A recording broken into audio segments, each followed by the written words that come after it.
They started with the same retirement account, the same salary, the same city, the same age, and the same dream.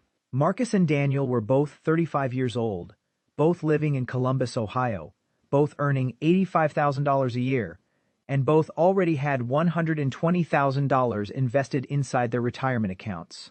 Every January, they increased their retirement contribution by 3%. Every paycheck, money disappeared into the exact same type of retirement plan. From the outside, they looked identical, but one decision quietly separated them. Marcus believed retirement was all about protecting what he'd already built.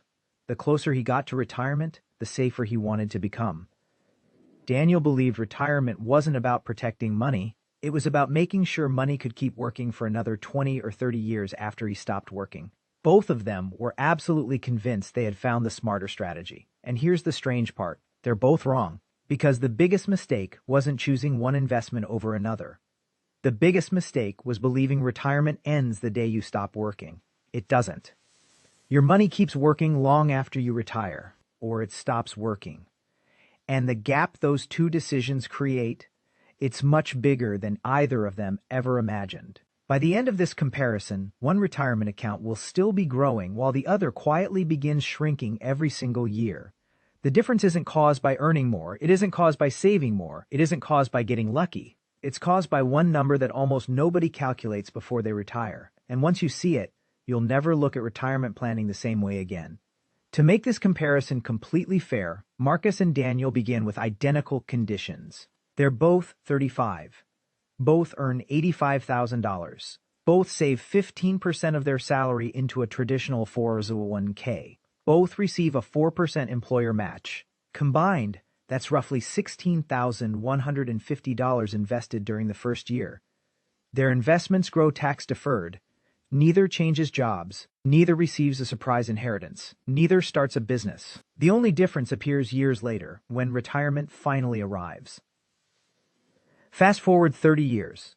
They're now 65 years old. Each has accumulated approximately $1 million after earning an average annual return close to 8%, assuming diversified stock investments during their working years.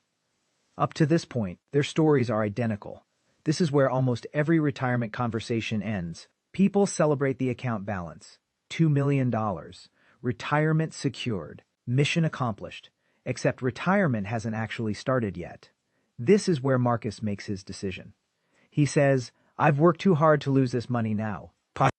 He moves almost everything into cash equivalents, short-term treasury funds, certificates of deposit, and money market investments earning around 3%. 5% annually. It feels safe. No giant market swings, no scary headlines, no waking up to a portfolio that's suddenly down 15%. His retirement account becomes quiet, predictable, comforting. Daniel looks at the exact same account balance and reaches the opposite conclusion. He says, "I could live another 30 years. Instead of abandoning stocks, he shifts to a balanced retirement portfolio.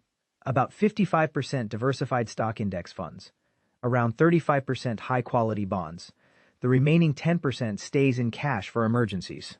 Historically, portfolios like this have often produced long-term returns around 6% before inflation, although yearly results vary dramatically.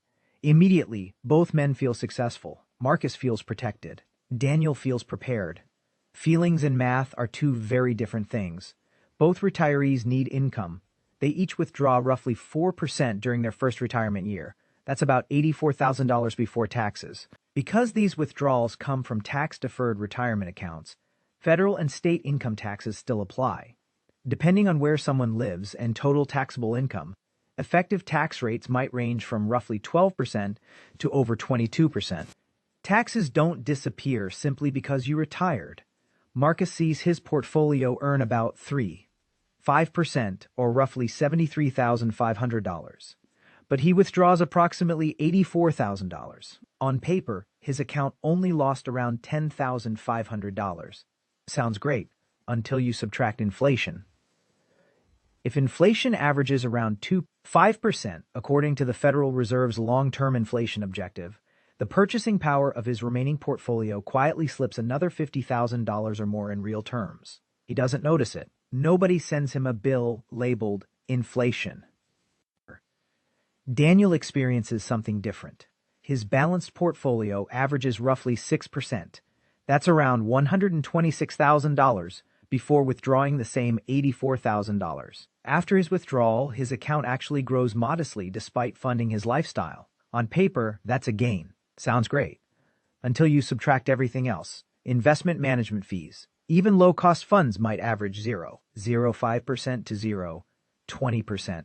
Some actively managed retirement portfolios still charge 0.70% to over 1%. Financial advisors might charge another 1%. A 1% advisory fee on a $2 million account equals roughly $20,000 every single year. That's real money. Whether markets rise or fall, whether you make money or not. By the end of retirement year one, Marcus has approximately $2.09 million. Daniel has roughly $2.14 million. Not an earth-shattering difference. Barely noticeable. Most people would say they're basically tied. That's exactly why this comparison fools so many retirees. The flip point never begins with a massive gap. It begins with tiny differences repeated over and over again. 3 years into retirement, Marcus continues withdrawing inflation-adjusted income. His withdrawals have climbed from $84,000 to nearly $90,500 because everyday expenses don't stay flat. Groceries cost more. Healthcare costs more. Insurance costs more. Everything quietly becomes more expensive. Meanwhile, his investments still earn roughly 3.5%. Again, on paper, that seems reasonable. Sounds great until you subtract everything else. Inflation, taxes, required minimum distributions later in retirement. Unexpected healthcare expenses. His portfolio has slipped below roughly $2 million. Daniel's portfolio has also experienced market volatility. 1 year, it's down nearly 12%.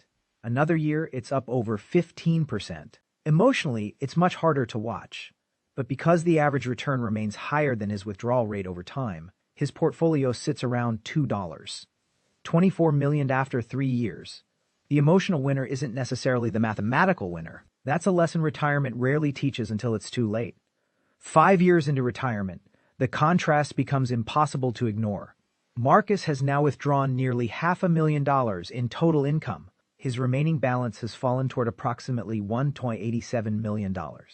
Nothing catastrophic, nothing dramatic, just a slow, steady decline. Every statement arrives looking almost normal. Every withdrawal still clears his bank account. Every month still feels comfortable. The danger isn't obvious because it isn't supposed to be. Retirement risk rarely announces itself. It whispers. Daniel has also withdrawn nearly $500,000 over those same 5 years. Yet because his portfolio continued earning higher long-term returns despite temporary declines, his balance remains close to $2.31 million. Same retirement. Same withdrawals, completely different trajectory. Marcus begins telling friends how relieved he feels avoiding stock market volatility. Daniel occasionally wonders if he's taking too much risk. Both believe the other person is probably making a mistake. Neither has calculated where these paths actually lead another 10 or 15 years into retirement. And that's exactly where the numbers become impossible to ignore. 10 years into retirement, the story quietly changes from comfort to consequence. Marcus is now 75 years old. His withdrawals have continued rising with inflation. The income that started around $84,000 has grown to roughly $108,000 per year if inflation averages about 2.5%. His portfolio, however, never received the same increase. It continued earning around 3.5% before taxes and fees. Year after year, the math kept working against him. On paper, his investments were still making money. Sounds great until you subtract everything else. His withdrawals, inflation, taxes, healthcare, and the simple fact that every dollar he withdrew could no longer earn future returns. His retirement account has fallen to roughly $1.45 million. He's not broke, not even close. But the direction has changed. His money is now working less every year because there's less money left to do the work. Daniel has reached the exact same birthday. He has lived through several scary market corrections. 1 year, his portfolio fell almost 18%. Another year, it recovered more than 20%. Every financial headline told him to panic. Every bear market made him question himself. But because he only withdrew what he needed and kept a diversified allocation, his portfolio has averaged close to that long-term 6% return. Even after withdrawing inflation-adjusted income for 10 straight years, his retirement account still sits around $42 million. That's nearly $1 million more than Marcus. Not because he earned more, Not because he saved more, because his money kept compounding after retirement instead of simply funding retirement. That's the flip point. The moment where the story everyone expected quietly reverses. Marcus looked safer, Daniel looked riskier, but retirement isn't won by avoiding every decline. It's won by making sure your money grows faster than it disappears. Now fast forward another decade. Marcus is 85. Healthcare has become one of his biggest expenses. According to estimates published by Fidelity, many retired couples may need hundreds of thousands of dollars over retirement to cover healthcare costs, excluding most long-term care expenses. He didn't plan for that number. Most people don't. His Medicare premiums increased, prescription costs increased, dental work wasn't fully covered, vision care wasn't fully covered. Long-term care insurance, if purchased late, became expensive. Every one of those expenses required another withdrawal. Every withdrawal reduced next year's earning power. His portfolio has now fallen below approximately $800,000. Again, nothing dramatic happened. No stock market crash destroyed him.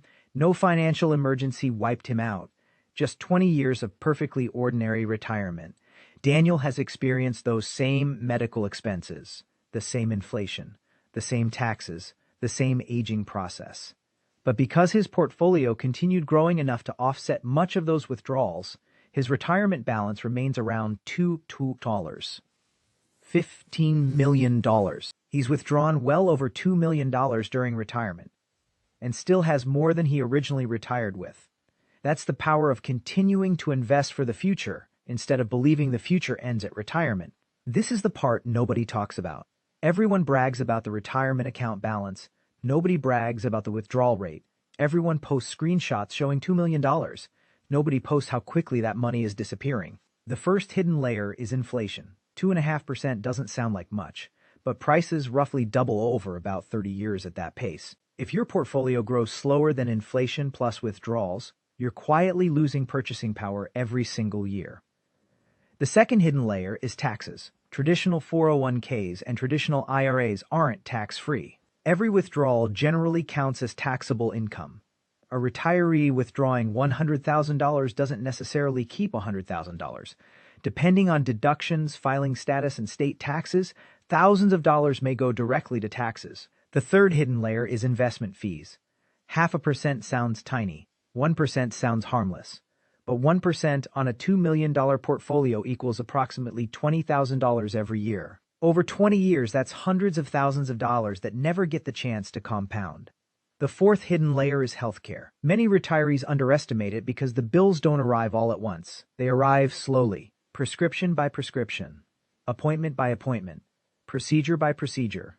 The fifth hidden layer is longevity. This may be the biggest one of all. People are living longer. According to the Social Security Administration, a 65-year-old today has a meaningful chance of living into their late 80s or even 90s, especially if they're part of a married couple.